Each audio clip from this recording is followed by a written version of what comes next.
Welcome to our channel. Today we how to disable Outlook read receipts for privacy and workflow control. Easy tutorial step by step clearly. Open Microsoft Outlook on your computer. Locate and click on the File tab in the top left corner. In the sidebar that appears, select Options. A new window titled Outlook Options will open. From the left-hand menu, click on Mail.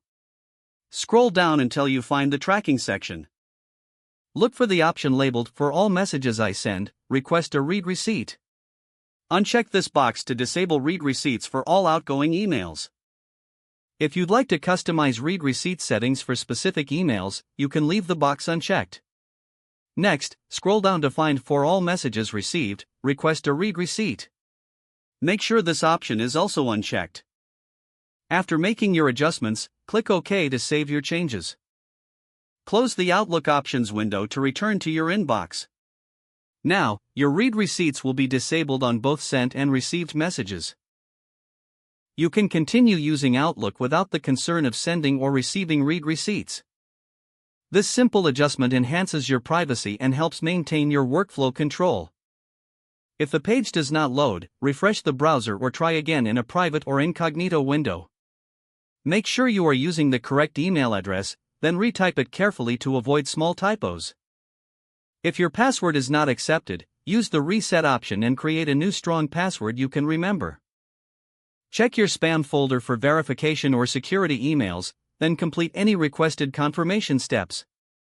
Enable two-factor authentication if available to improve account security and reduce unauthorized access risk. After signing in, review your profile details so your contact information and settings are accurate and current.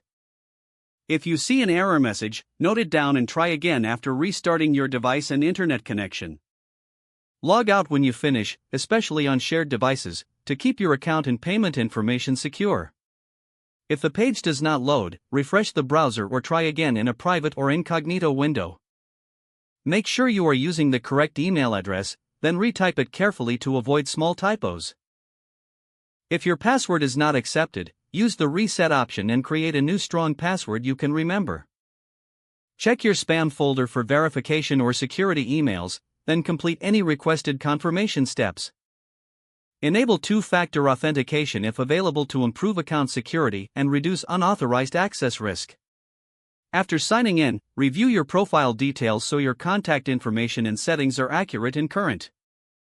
If you see an error message, note it down and try again after restarting your device and internet connection. Log out when you finish, especially on shared devices, to keep your account and payment information secure. Don't forget to like this video and subscribe to our channel for more step-by-step tech guides.